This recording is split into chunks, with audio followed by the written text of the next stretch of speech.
Hello Internet, my name is Kevin, otherwise known as the Southpaw Gamer, and I'm here today to discuss the Elgato Game Capture HD.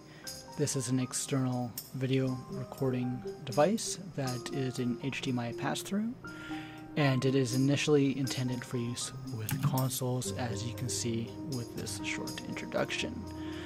Now, I do want to stress that this device was intended to be used with consoles, so you do need some additional items that did not come in the box of the Elgato. So keeping that in mind, you will need to spend some extra money to get this working. I'm hoping that some of you already have some of these extras, but if you do not, be aware that this might actually cost a pretty penny. But again, if you want to get this working, then you have no other choice. So what do you need?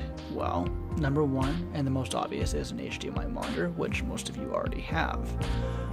What you might not have on the back of your monitor is an audio jack, and so pretty much this is needed so that you can direct the sound away from the monitor speakers into either a headset that can take input in through a 3.5 millimeter cable, or better speakers.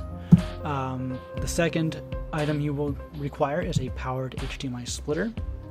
I really wish I could explain this further. The only understanding I have of it thus far is that the graphics card in your computer is not providing enough power to the Elgato, and then from the Elgato to your monitor. So without the splitter, your screen will not show up properly on your computer, if at all, or the device will not be able to detect the actual Elgato. So I really wish I could explain this part to you further, but unfortunately I cannot. And of course, because you're getting an HDMI splitter, you will need another HDMI cable for the splitter. And of course a headset. I've already kind of gone over this. If you do not want to be using crappy monitor speakers while doing your recording, because your computer will have to have your audio sourced as your monitor, as your HDMI monitor, you will need a headset or better speakers that you can plug that monitor into. So let's move on to these two diagrams. The first diagram on the left, the good setup, is the setup I initially started with. It does work flawlessly, but this of course depends on what kind of computer you have. I have a very nice computer that I use for recording and editing, so playing games and recording on it at the same time with software in the background wasn't necessarily a problem. But of course, if you're one of those people that runs Fraps or DxDroid in the background while playing your games for recording at the moment, then this shouldn't be a problem for you, because the Elgato software shouldn't even be as much of a hit on your system as those pieces of software are. I know this because I have used DxDroid and I have used Fraps before. The setup I've opted to use is the best setup on the right, and I've done this because it makes the recording absolutely flawless, in the sense that there is no performance on my computer, and I'm still being able to record the footage that I want.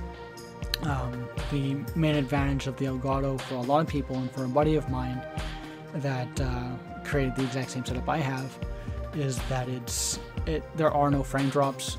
There is pretty much no performance hit, even if you're using just the original good setup. But being a perfectionist, I had to go with the best setup, so that's just me. You do not have to do that. The good setup works just fine. So say that you have a 1080p monitor and you do not have a 3.5mm jack on the back of that, and you do not want to go spend that extra money on a monitor that does. There is actually a second audio solution for you, and these cables you see listed here are those that you will require. It does look a little weird when it's all set up, but it works, and unfortunately if you want to be able to record audio for whatever you're recording, this is the only other way that I've come up with doing it. So pretty much the audio splitter, once you get to the point of plugging the component cables into the Elgato, and then obviously the two RCA plugs into that, the audio splitter is used for one end of it going into the computer, just your regular computer jack, regular speaker jack in the back of your computer, and then one end is of course going into your audio source, whether it be speakers or a headset.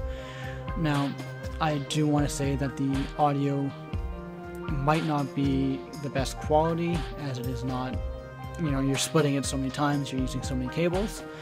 But again, if you want to be able to record audio through the device without spending money on a second monitor, this is the only other method that works. So that's my short guide on how to get the Elgato working. I would like to quickly mention that I chose to use the Elgato because of every single recording piece of software and hardware that I've come across. The Elgato is the best to use. Not only is the software very nice, but the quality is perfect and the compression rate is even better.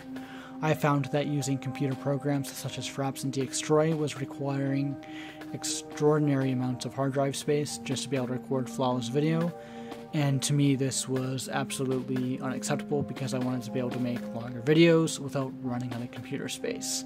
Keep in mind that my main computer does have 4 terabytes dedicated strictly, or it did have 4 terabytes strictly dedicated to recording, and I would go through 4 terabytes very, very quickly using PC programs to record PC gameplay. So using the Elgato, I am able to record hundreds and hundreds and hundreds of hours on just a 3 terabyte drive that I have sitting in my second computer. So not only is it absolutely flawless quality at 30 frames per second for YouTube, but the compression rate is such that you will not have to spend a fortune on hard drives. So anyways, this has been my short review, or not sorry review, but my short guide on how to get it working, and I'll talk to you later. Kevin out.